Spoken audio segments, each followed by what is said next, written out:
Sobre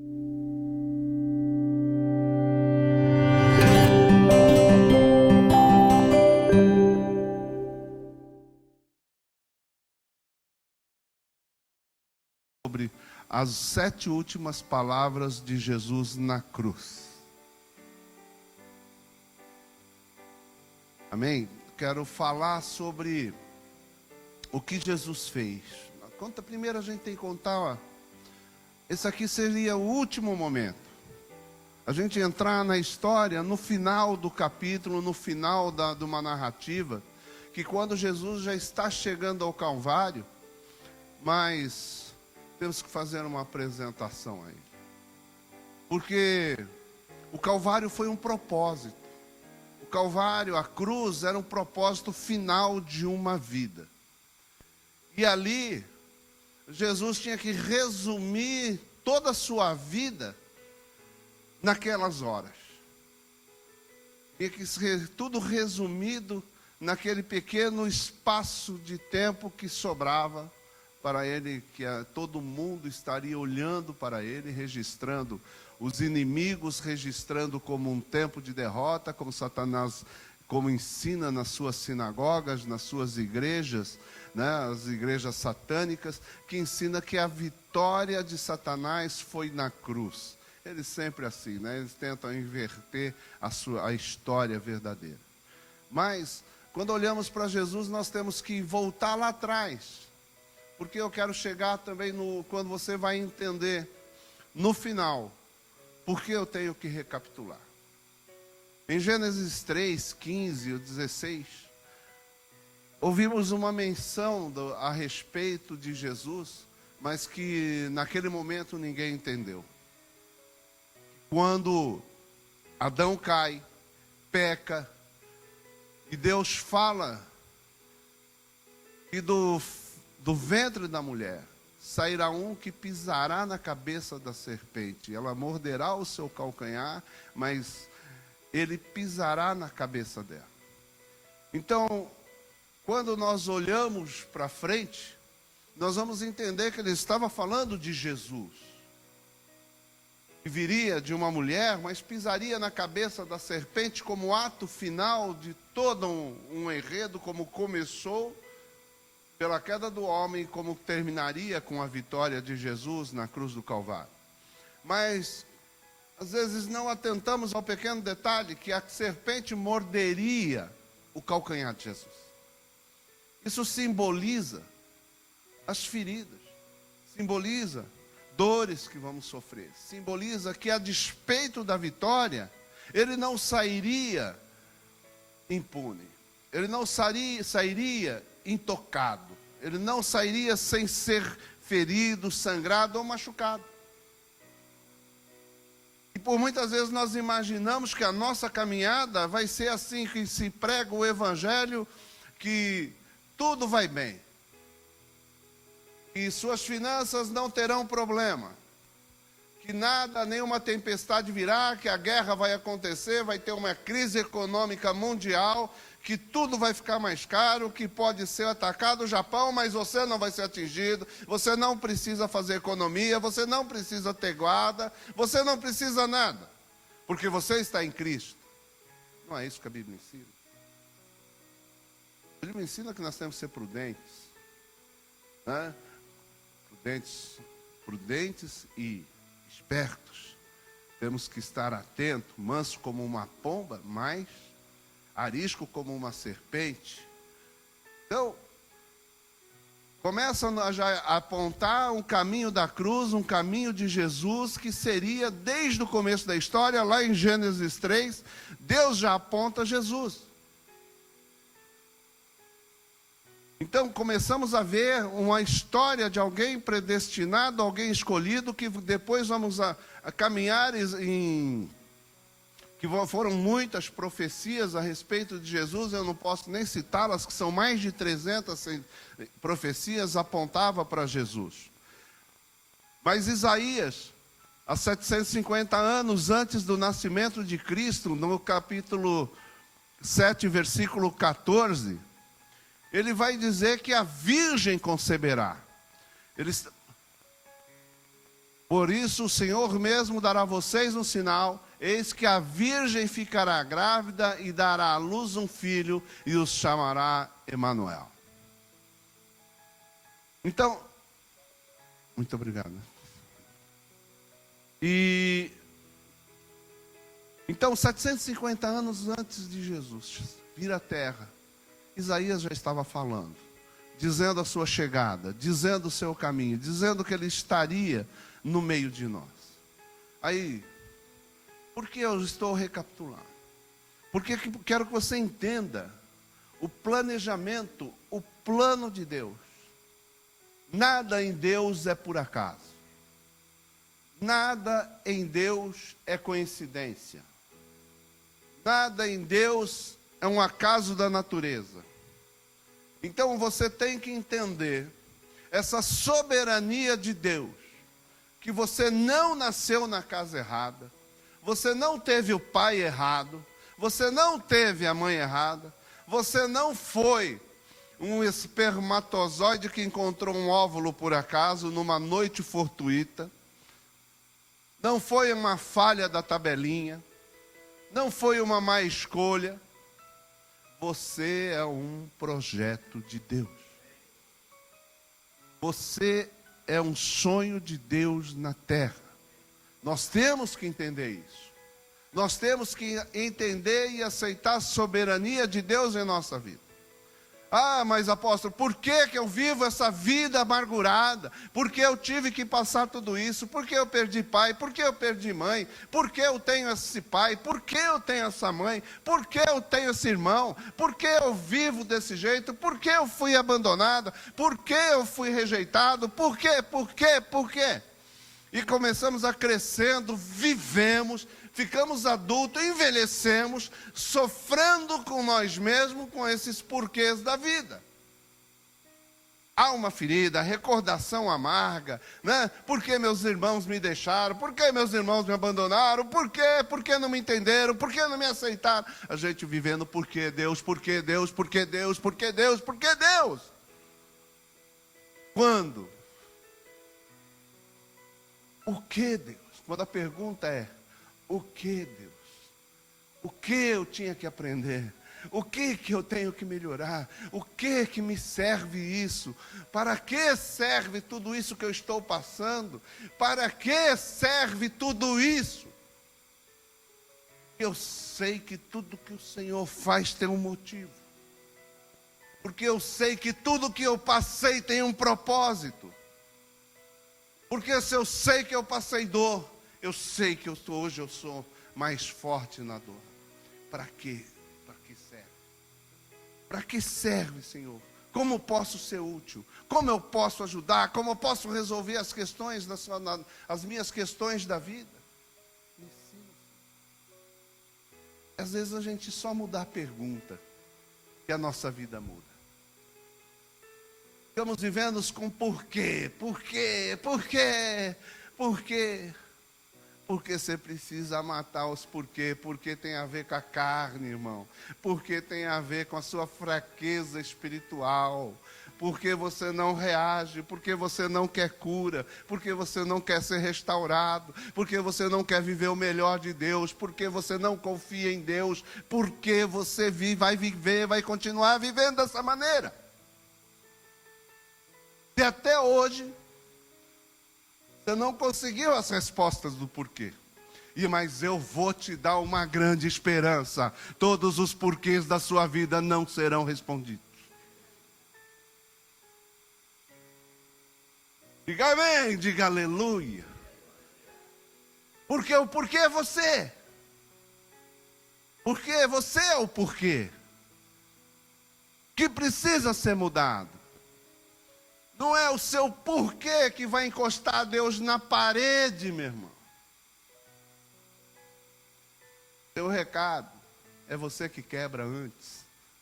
Você não vai encostar Deus na parede.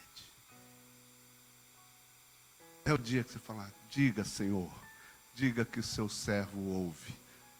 Amém. Aí Deus fala, está chegando onde eu quero. Está começando a chegar. Amém.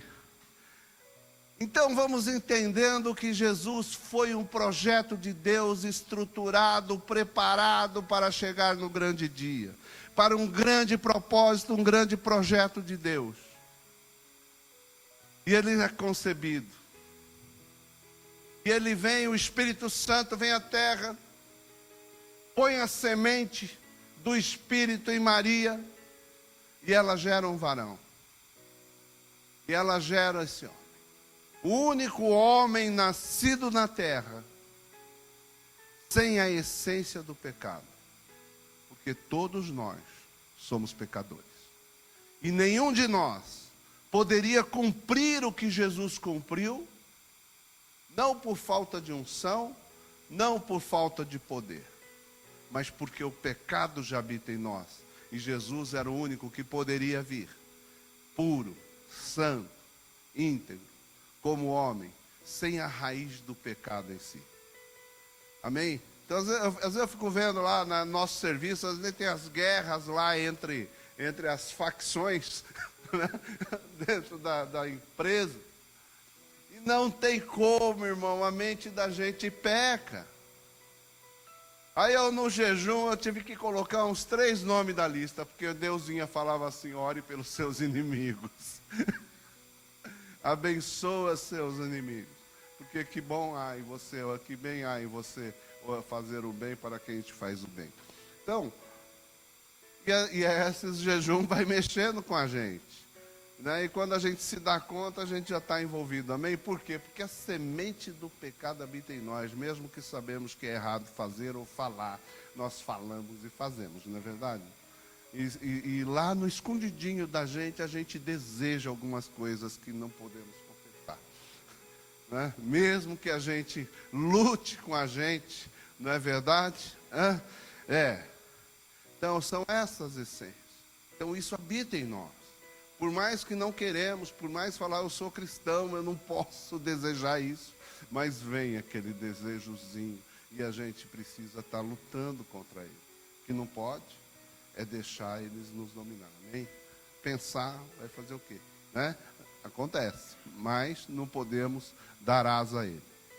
Mas Jesus é crucificado, Jesus chega, cumpre-se a história de alguém que foi projetado para vir à terra e vencer todas as coisas. Foi usado em sinais, maravilhas, trabalhou muito.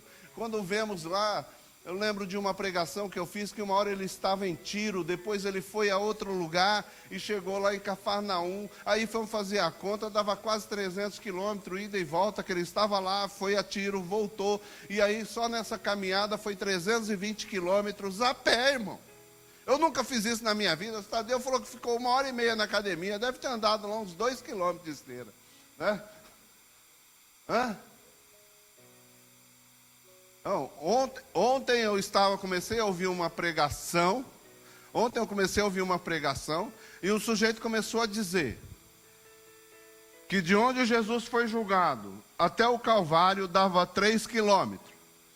Aí ele disse assim: 3 quilômetros é pertinho, é uma caminhada de 15 minutos. Eu falei, só se for você, irmão, porque para mim é 45.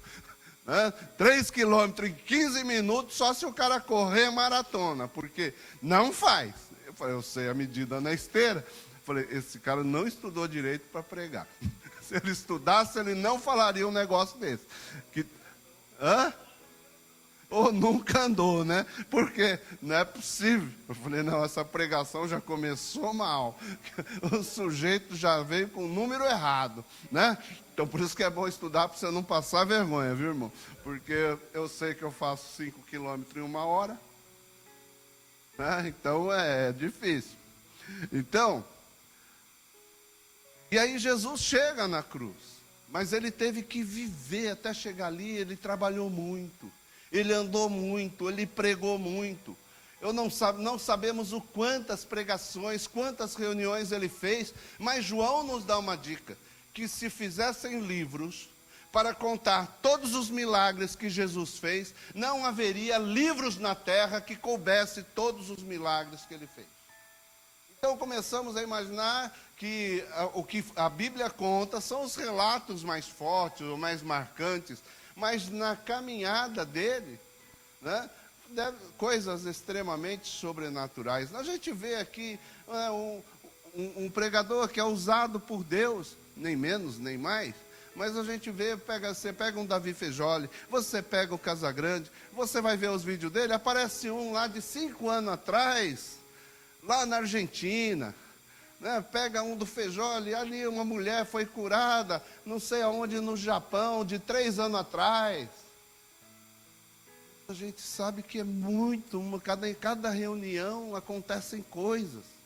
Então imagina as reuniões de Jesus, como elas eram, como elas aconteceram. Então ele passa, ele vai no templo, briga lá com os vendedores, com os que ele considerava ladrões, que estavam profanando o templo. Ele arma confusão, faz todo o sinédrio da época, toda a política forte da época se voltar, a ponto de um imperador ter que fazer o julgamento dele. O homem revolucionou, fez barulho, fez e aconteceu, mexeu com as estruturas da política de um país, e tentavam matá-lo, caçá-lo, enfim. Ele fez e aconteceu no seu tempo, naquele ministério. Mas deu conselho, Deus deu ensinamentos. Aí chega aquela hora, irmão, aquela hora terrível, que é a hora da cruz. A hora que você está por baixo. A hora que está todo mundo olhando para você. É a hora que você fez um furiô e o cachorro está chegando para dar bronca em você e está a firma inteira olhando e vendo o homem chegando. E vai olhar e vai falar com você. Está todo mundo esperando qual vai ser a sua. É crente? Vamos ver agora. Está errado. Vamos ver como é que ele ensina. Ou ele está certo, diante da autoridade que vem para cima dele. Vamos olhar como ele se reage nessa situação. Vamos ver como ele reage numa discussão com o outro. Olha lá o fulano provocando ele. Vamos ver como ele age. Vamos ver como ela age. Qual que é a reação dela? Olha lá, pisou no calcanhar dela. Olha lá. Vamos ver como que todos os olhos estão voltados.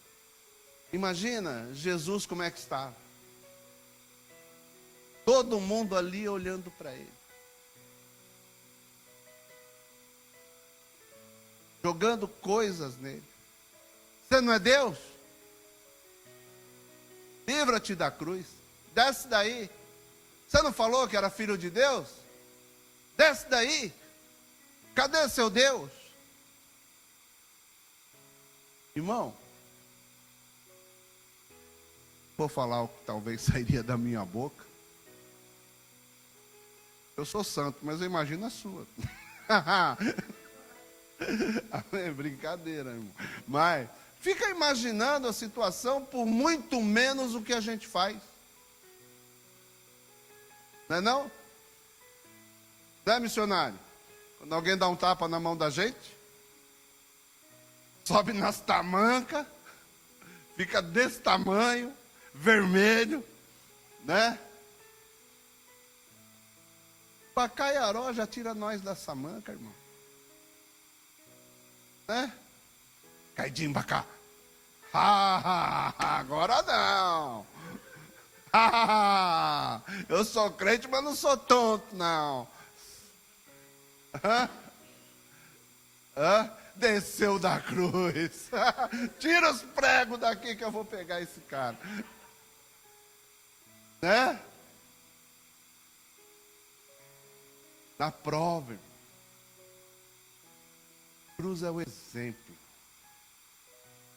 Todo mundo de olho no que ele iria dizer. Todo mundo olhando para ele e falou: o que você vai fazer? O que você vai falar? É o Filho de Deus. Como é que vai ser? Primeira palavra de Jesus na cruz. Pai, perdoe. Não sabe o que fazem.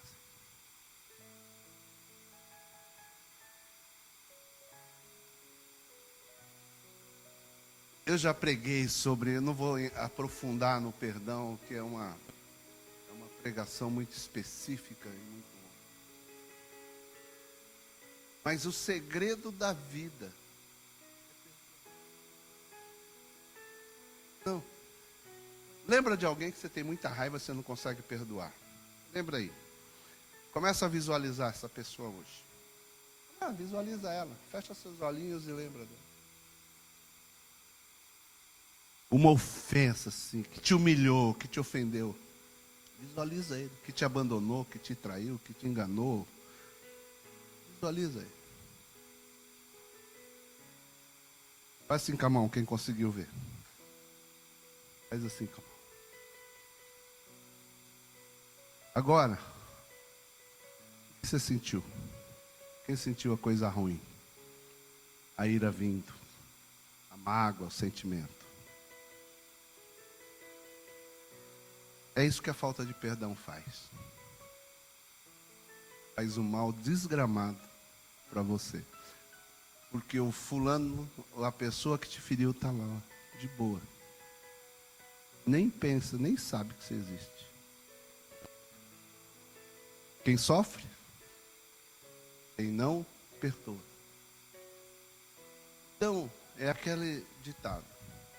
Você pega um copo de veneno, dá um gole nele e fala assim, tomara que o fulano morra. Toma outro gole de veneno, desejando que o outro morra. Quem vai morrer? Porque é você que está tomando o cálice da amargura. É você que está tomando o cálice da dor. É você que toma o cálice do ressentimento. E quer que a outra pessoa se dê mal. Então não adianta. Então quando a gente fala que perdoar, não vou entrar nos méritos, amém? Não vamos, senão não dá para a gente continuar. Mas, resumidamente, você toma o veneno desejando que o outro morra. Então, a maneira mais barata de você parar de sofrer é perdoando. Fala, ó, as suas ofensas estão perdoadas, eu não quero mais saber. Você vai, segue sua vida, vai com Deus. Tudo de bom para você, vou até orar para que dê tudo certo para você. Só que agora você não ocupa mais nenhum espaço aqui no meu coração. De mágoa ou ressentimento. Eu abomino qualquer mágoa e qualquer ressentimento ou qualquer desejo de justiça da minha parte. Segue seu caminho, está perdoado em nome de Jesus. E aí você vira para Jesus e fala, Jesus, obedeci você. Agora, cura essa raiva que dá em mim, em nome de Jesus, que essa eu não dou conta. Cura em mim. Cura, eu te obedeço e você me cura. E é assim que funciona. A maneira mais barata da gente viver bem na vida. E Jesus nos dá o ensinamento que ele ensinou o perdão. Mateus capítulo 5 ou 6, estou falhando a memória, talvez 6, versículo 15 e 16. Depois do Pai Nosso, ele ensina que, aí ele vai, versículo 15 e 16, ele vai dizer, porque se você não perdoar o seu irmão, assim como o Pai vos perdoou, né? Eu vos digo que você também não poderá entrar no reino do céu. Fala de perder a salvação, de você não chegar em Jesus. Então Jesus ensina que o perdão é fundamental. Ele vai ali e vem até 7 vezes, ele não, 7 vezes 70, né? Quando Pedro pergunta quantas vezes. Não, Jesus diz, tem que perdoar sempre. Você quer viver bem, quer chegar no céu, perdoe todo mundo e siga a sua vida. E viva bem, viva melhor. Amém? Então, Jesus, ele perdoou. Ele ensinou sobre perdão e ensinou sobre perdão. Quando ele dá o exemplo. Quando ele sobe na cruz, crucificado, pé furado, cheio de dor, sangrando. Pai, perdoa-lhes, porque eles não sabem o que fazem. Por que ele fala, Pai, perdoa-lhes? Porque ele já diz, eu já perdoei. Agora perdoa ele pelos pecados. Eu intercedo por eles, pela ignorância deles. Eu não imputo culpa a eles, porque eles são ignorantes. Eles não sabem. Irmão, hoje você está crescido. Hoje você está crescida, perdoa seu pai que te abandonou. Ele não soube ser pai. Perdoa sua mãe pelos seus maus relacionamentos. Perdoa. Ela não sabe ser mãe. Se perdoe porque você não sabe ser pai. Se perdoe porque você não soube ser mãe. A vida de perdoar e se perdoar. Né? Mas não é só se perdoar e não perdoar ninguém, amém? Perdoar sempre. Sempre. Nenhuma acusação há para aqueles que estão em Cristo Jesus. Por quê? Aí chega lá dois ladrão. E eles, ladrão, um chega lá, o outro, tu é Deus mesmo, desce aí da cruz. E o outro fala, vejo que tu és Deus. Né? Ele não fez nada, ele só falava de Deus. E olha para Jesus e vejo que tu és o Senhor. E aí, diz a ele, Senhor, quando chegar no paraíso, lembra-te de mim. O que Jesus fala, segunda fala, está em Lucas 23, 43. Ele responde assim, ainda hoje estarás comigo no paraíso.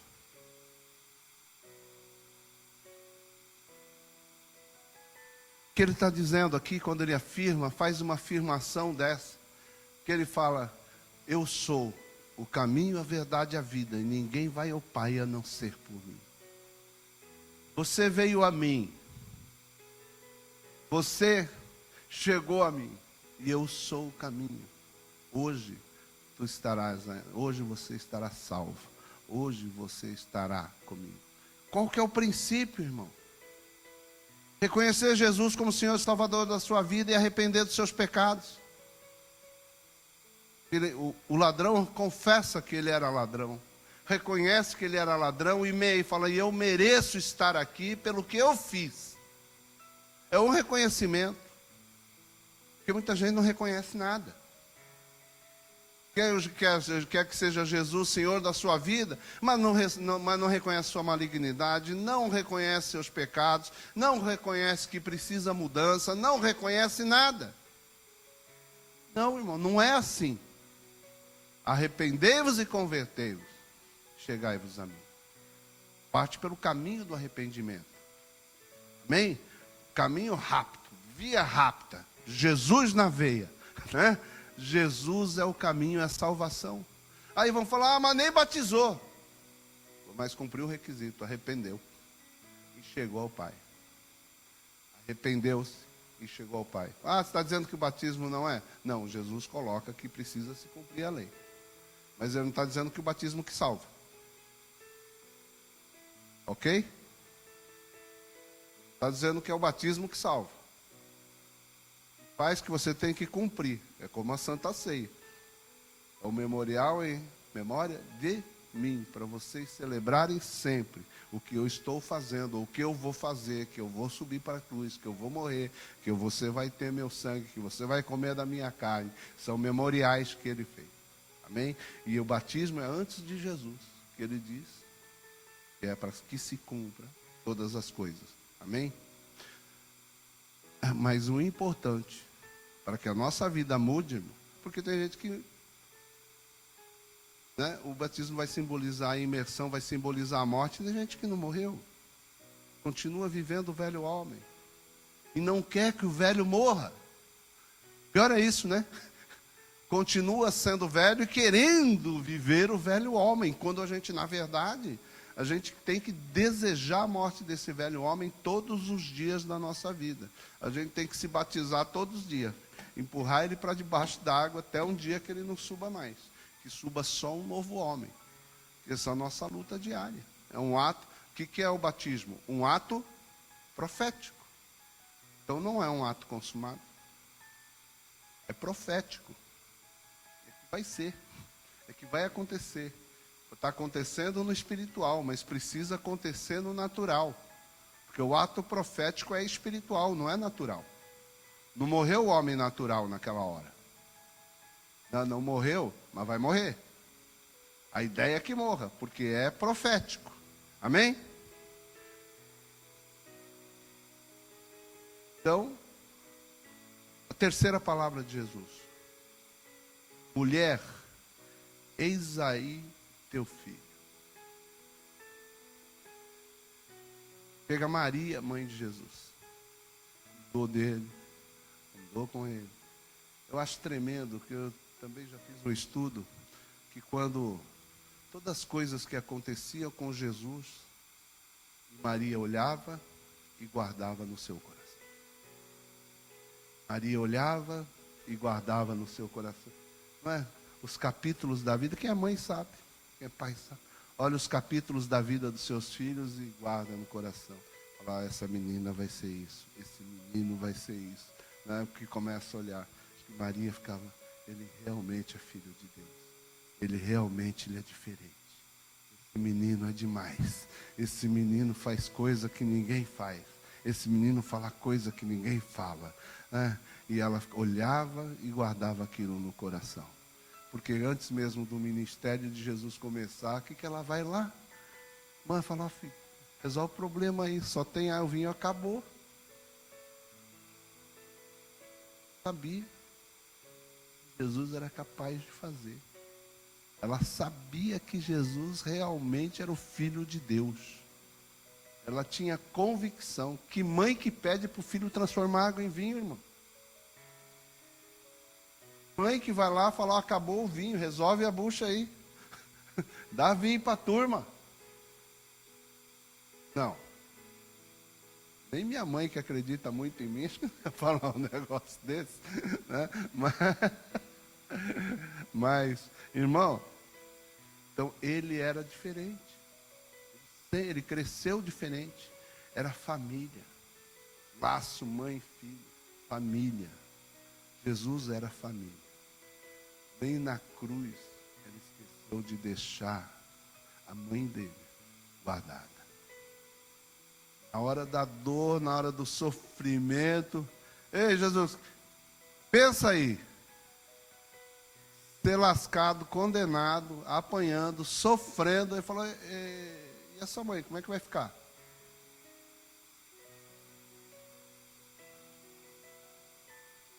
Ele falar da minha mãe agora, rapaz. Uma hora dessa. Você está doido? Eu lá quero saber como que vai ficar. Estou lascado aqui. Hã? Família, projeto de Deus. Projeto de Deus. Amém? Provisão. Jesus fala, eu não vou poder estar aí. Eu não vou poder estar com ela. Mas ele proveu. Né? A gente fala tanto em amor, em abraço, em visita. Cadê a provisão? O que você provém?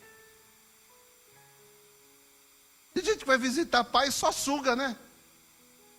História de visita de filho na casa de pai, para que é? Comer comida boa, para ficar lá no bem bom, não precisa lavar roupa, mãe lava, pai lava, cuida de tudo. Entendeu? Visitar a mãe é uma maravilha. Provisão ninguém quer dar. O que sua mamãe precisa? O que seu papai precisa? Quanto você está mandando para o Brasil? Quanto você está ajudando lá? Do que te sobra aqui?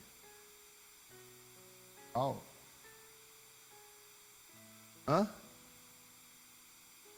Estranho esse relacionamento familiar para mim não entra muito na minha cabeça, sabe? Né? A gente fala assim, vou visitar papai e mamãe, por quê?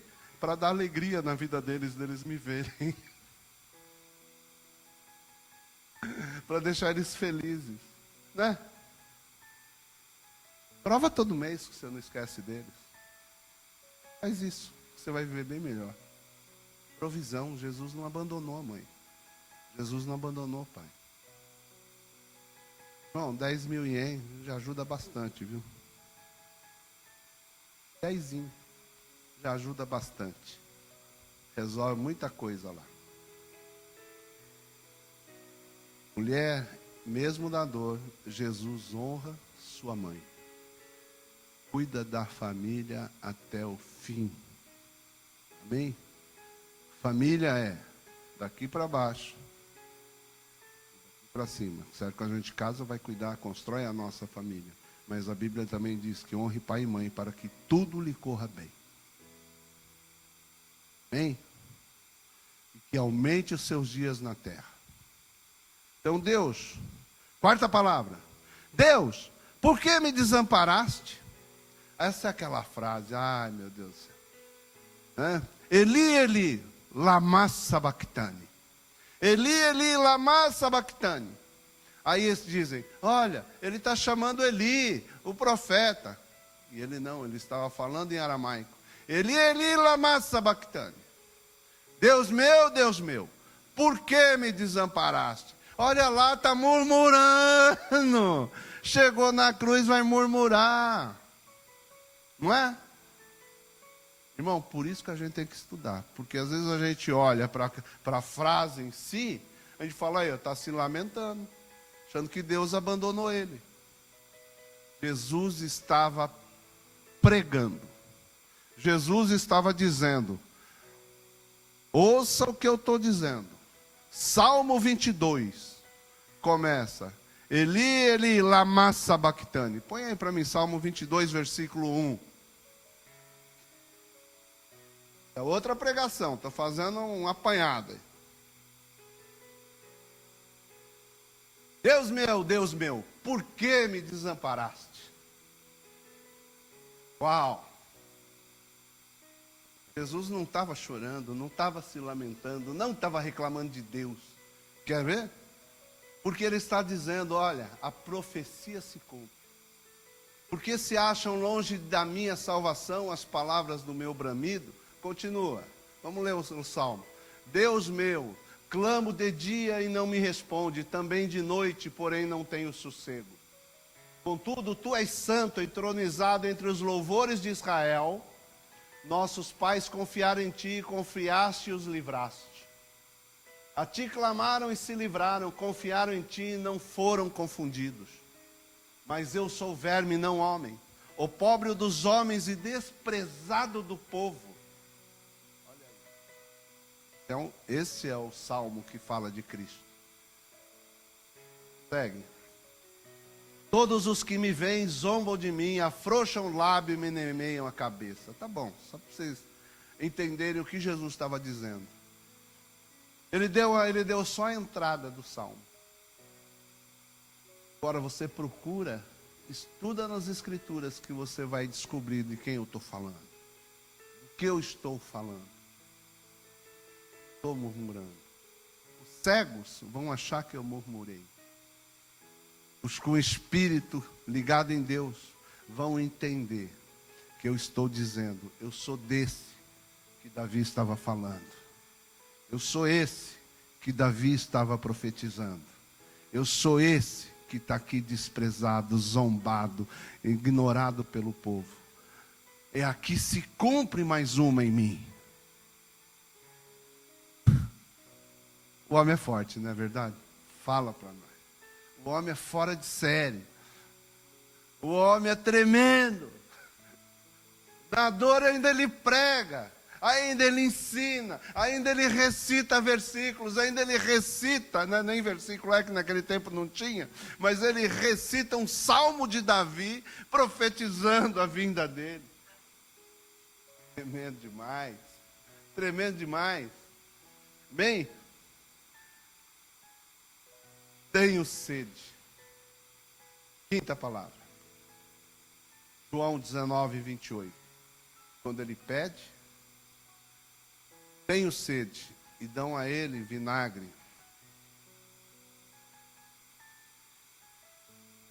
Salmo. Qual que é? João 19, 28. Quando ele diz que tem sede, deram vinagre. Alguns estudiosos dizem que vinagre era um vinho de péssima qualidade, que era azedo.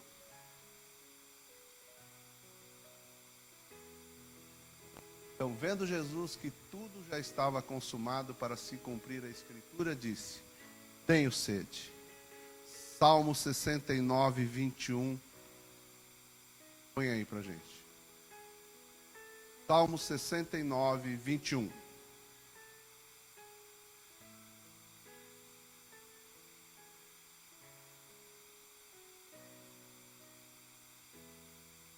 Por alimento me deram fel, e na minha sede me deram a beber.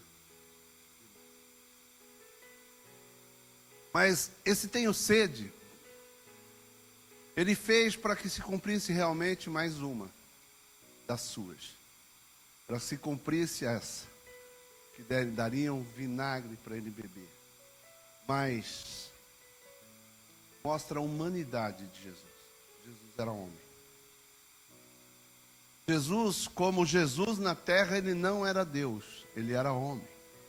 Homem como eu e você, sujeito a todas as dores, sujeito ao medo, sujeito à ira, sujeito a todas as coisas. Então mostra a humanidade dele e o desejo dele e a força que ele teve para vencer todas as coisas.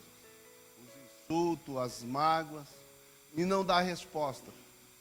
Quantos de nós falam, eu sou assim mesmo, eu me conheço, eu sei como é que é. Nas horas difíceis, a desculpa é sempre eu sei quem eu sei como eu sou. Na hora de fazer o que não deve, eu me conheço. Ah, tá. Eu lembro do irmão que falava assim, via aqueles carrão rebaixado, aquela coisa horrível, tudo pulando, chacoalhando.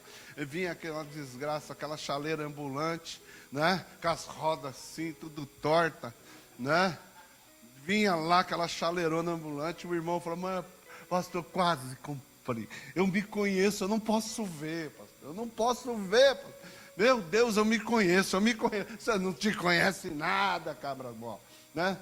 Entendeu? Porque a pessoa acha que aquelas vontades dele é o que ele pensa que ele é. Fala assim, Deus está falando, meu irmão, não é nada disso, você é muito mais que isso. Amém? Quantas vezes nós passamos por isso? Passamos por essas fases, não foi? Eu me conheço. Tem uns irmãos ainda que falam muito isso aí. Eu me conheço na hora da prova. Conhece nada, é porque você não se conhece. É porque você não sabe o potencial que Deus colocou em você. E porque você não sabe o quão fraco você é. Por isso você diz, eu me conheço. Porque não sabe o desconhecido.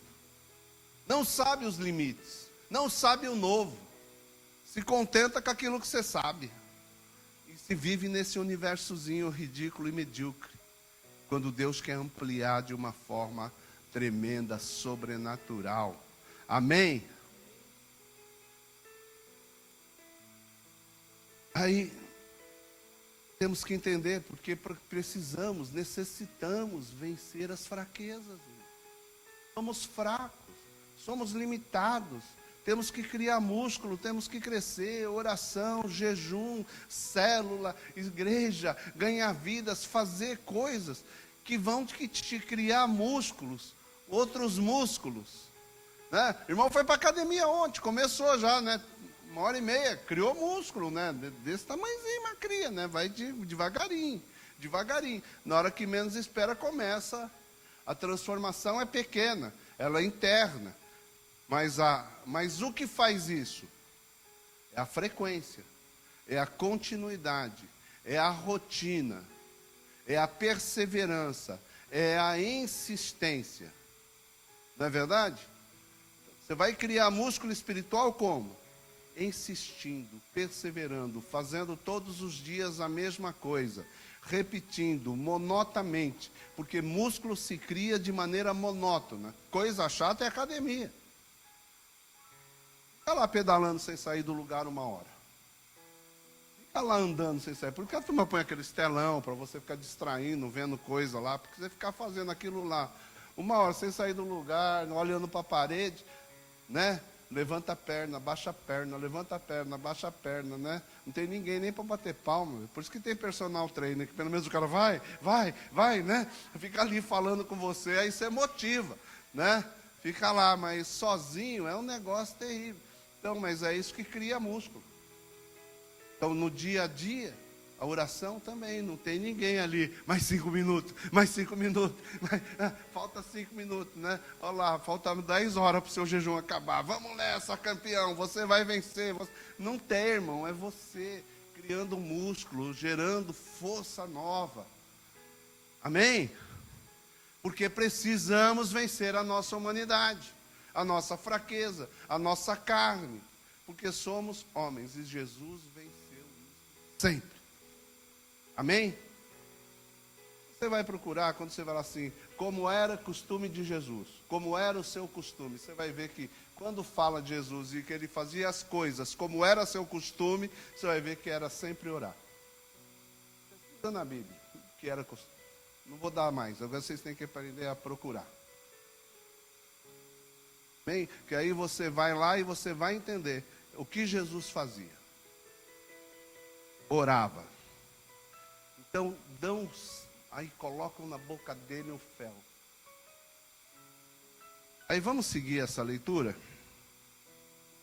19, 28, 29 e 30. João 19.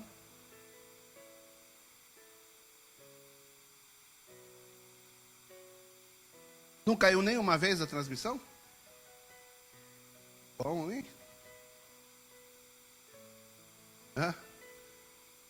É a oração do povo aí, está fazendo milagre. Amém? Entrou no jejum, já começou a cair as barreiras. Até os ratos caíram na armadilha. Irmão, estava cheio de armadilha aí. Não caía em nenhuma. Eles desviavam, puseram comida, um monte de comidinha, não comeu nenhuma envenenada. Foi só começar o jejum e começou a cair dentro das armadilhas. 19, 20.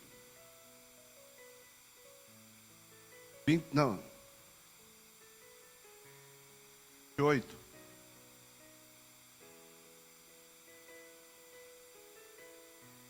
Tenho sede, 29. Estava ali um vaso cheio de vinagre. Embebedaram de vinagre uma esponja e fixando-a num caniço de isopo, lhe chegaram à boca. Quando, pois, Jesus tomou o vinagre, disse: está consumado. Rendeu o Espírito. E ele disse: está consumado. Olha que palavra. Quando ele tomou o vinagre, imagina, já veio na mente dele. O que Davi disse de mim aconteceu. Só faltava essa. Aí ele olha para o céu e diz: Pai, está consumado. Irmão, pensa na sua caminhada. Você veio aqui para o Japão com um propósito. Será que você pode hoje olhar para Deus e falar: Senhor, motivo pelo qual tu me trouxeste ao Japão, hoje eu lhe digo, está consumado. Motivo pelo qual o Senhor me separou e me consagrou,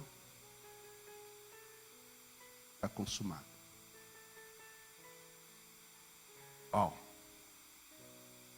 Já pensou que honra, que momento, que palavra tremenda ele pôde dizer?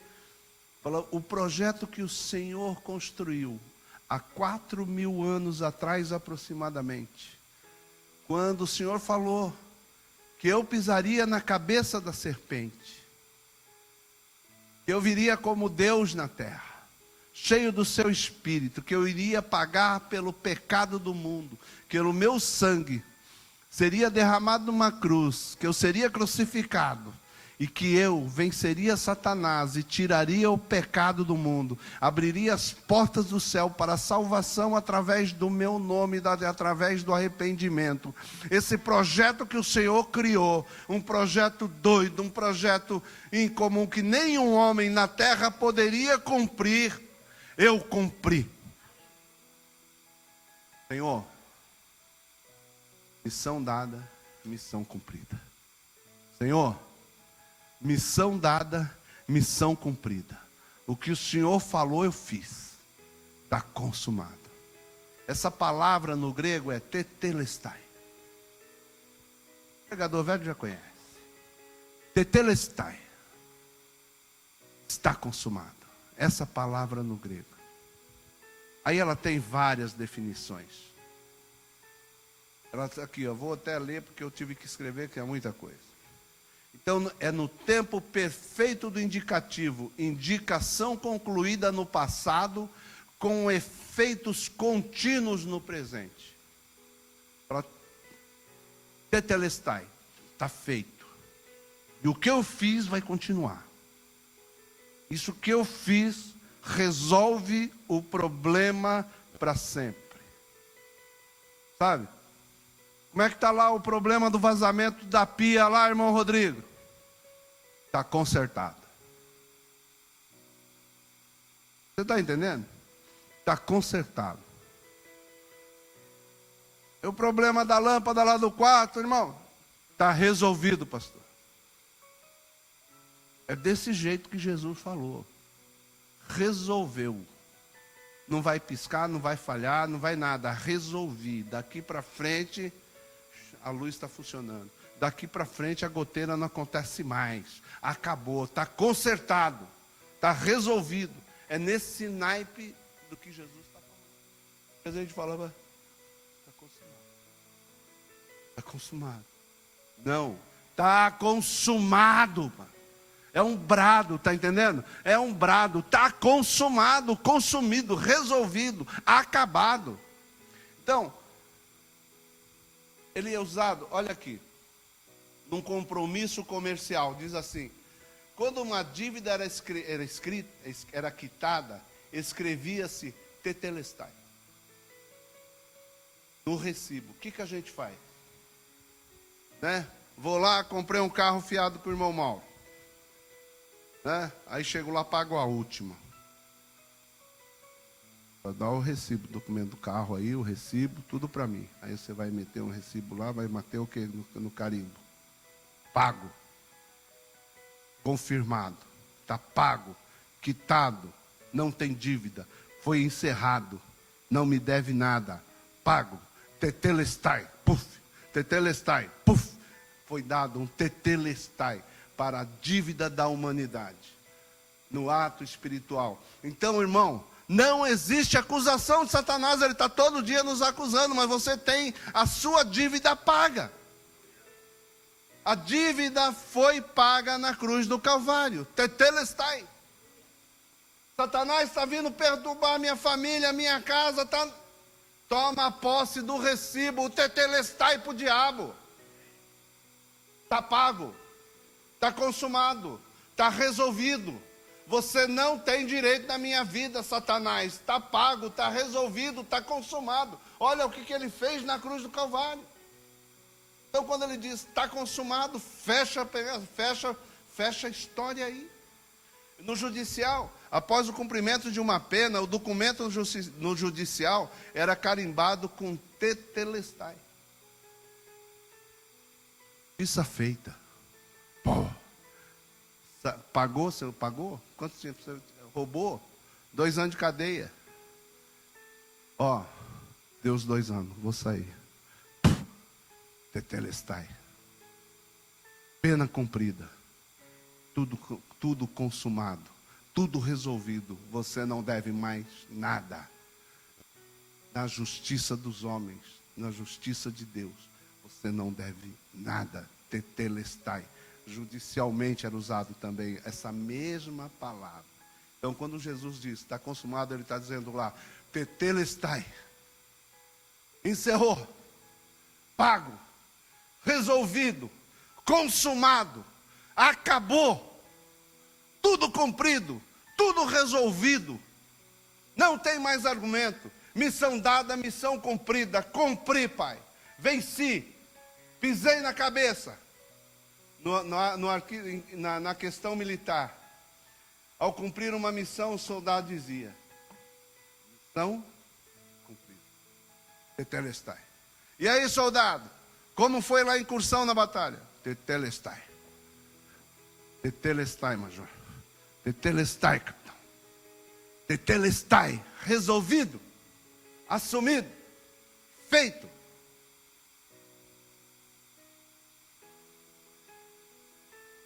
E na questão dos templos, aí vem o sujeito com o sacrifício. Vem trazer o cordeirinho para a expiação do pecado. Aí chega o sacerdote, novilhinho de 1 ano, sem defeito. Vai olhar, levanta a patinha, levanta a orelhinha, abre a boca, vê o bicho, passa a mão e olha para ele. Tetelestai. Sacrifício aceito. Tetelestai. sacrifício aceito. Tetelestai. Jesus foi o cordeiro, o sacrifício vivo de Deus. Jesus foi o cordeiro de Deus, o perfeito sacrifício para Deus. Perfeito, sem mácula, sem marca. Tinha que ser perfeito.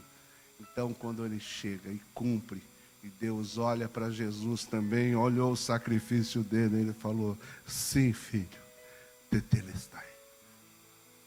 Sacrifício aceito. Não, a gente tem que fazer nossas obras para ter um tetelestai de Deus.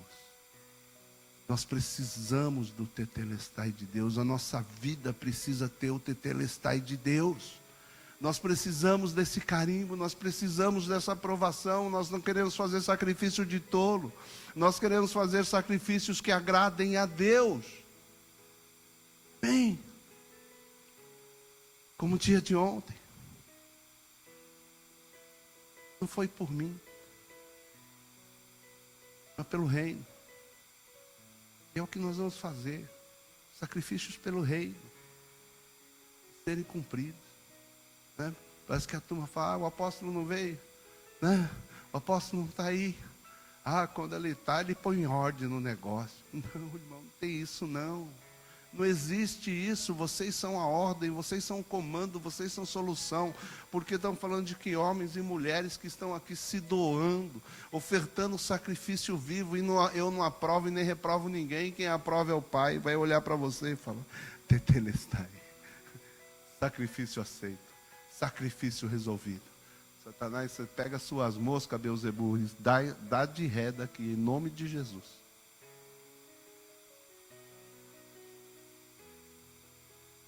Então, nós queremos saber que Jesus é isso.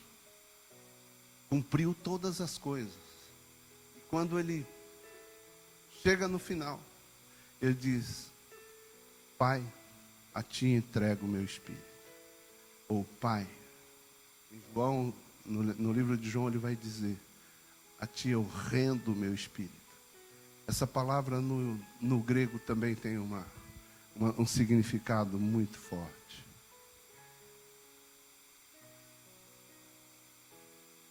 Essa palavra no grego quer dizer, é paradidome, entregar. Quer dizer, entregar na mão de outro. Entregar algo para guardar, usar, cuidar, lidar. Entregar a responsabilidade de outra pessoa. Então Jesus está dizendo: Pai, entrego a ti o meu espírito. Pai, eu rendo a ti o meu espírito. Senhor, eu confio plenamente em ti. Senhor, eu confio que nada vai faltar. Eu confio, Senhor, que tudo estará no seu controle, continua no seu controle, que nada sai do seu controle. Que eu não preciso manipular, eu não preciso controlar, eu não preciso usar de bruxaria, eu não preciso usar de feitiçaria, porque manipulação, controle são obras de Satanás. Aleluia, eu vou falar, irmão, eu falava a você, minha irmã, gente casada, mulher que fica usando o corpo, para conseguir alguma coisa a gente fecha as pernas, cara, não sei o que lá, isso é Jezabel, isso é feitiçaria, isso é bruxaria, isso é coisa do cão, vou ficar de cara emburrada aqui, para que assim eu consigo o que eu quero, eu vou chegar em casa chutando as coisas, porque eu vou fazer que eu estou descontente, que eu estou mal, que eu estou ruim, que não sei o que, vou pôr ordem, vai todo mundo fazer o que eu quero. Eu vou te dizer uma coisa: você é um bruxo, você é uma bruxa, vocês estão usando de feitiçaria na sua casa. Manipulação e controle não é obra de Deus. Eu estou falando isso porque tem casais aqui que vivem uma vida de Jezabel, que age como Jezabel. Jezabel não é mulher, Jezabel é um espírito. Cheio de homens Jezabéis, cheia de mulheres Acabe, submissas, fracas. Submissão não é fraqueza, mas fracas, sem opinião, sem controle, até mesmo para fazer as coisas de Deus. tem Acabes e tem Jezabéis. Temos que acabar com essa coisa dentro da nossa vida, da nossa casa. Manipulação e controle. Isso não é de Deus. Confia no Senhor e tudo mais Ele fará. Confia no Senhor e tudo mais Ele fará. Irmão, eu vou te falar. Ser pastor é uma luta. Para você não manipular pessoas. Para você não controlá-las emocionalmente. Para você não os criar escravos de você. Abrir mão disso. Eu luto constantemente para que eu não faça um tipo de coisa. É uma luta, é uma guerra. Porque o poder cega. Tem pais que estão cegos, porque tem o poder dentro do seu pequeno reinado. Tem mulheres que são cegas, porque exercem o poder de maneira corrompida dentro dos seus lares. Precisamos tirar isso de nossa casa. Precisamos ter confiança em Deus. A vontade dele é boa, perfeita e agradável. Quando Ele tomar, quando Ele estiver no controle, tudo vai bem. Tudo vai bem quando Ele está no controle.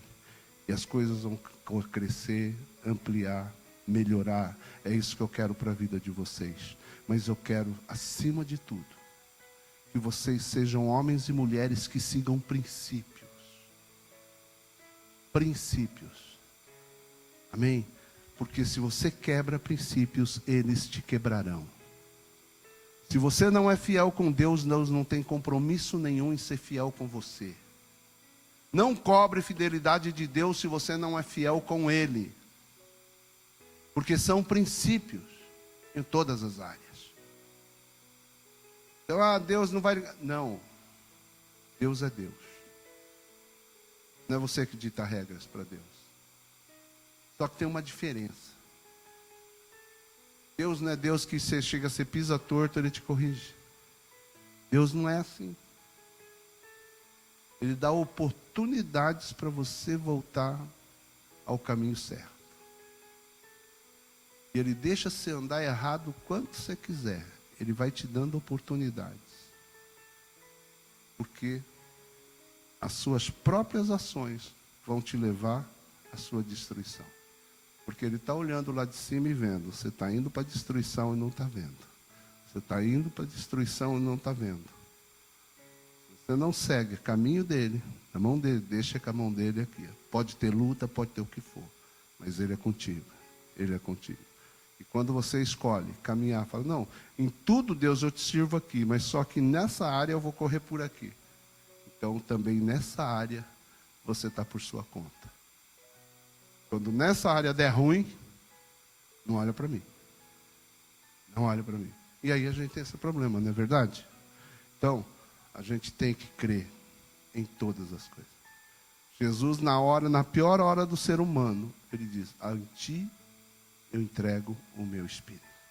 Por maior que seja a dor, irmão, por maior que seja a dificuldade, por maior que seja, pior que seja o momento que você esteja passando, confie no Senhor e tudo correrá bem. Faça a sua parte, faça as coisas certas, seja fiel em tudo, corra na direção dele, seja reto, seja honesto, e pela sua honestidade, pela sua retidão, nada vai escapar. Você será recompensado no tempo e na hora de Deus. Amém? Que Deus abençoe. Amém. Vamos orar? Pai,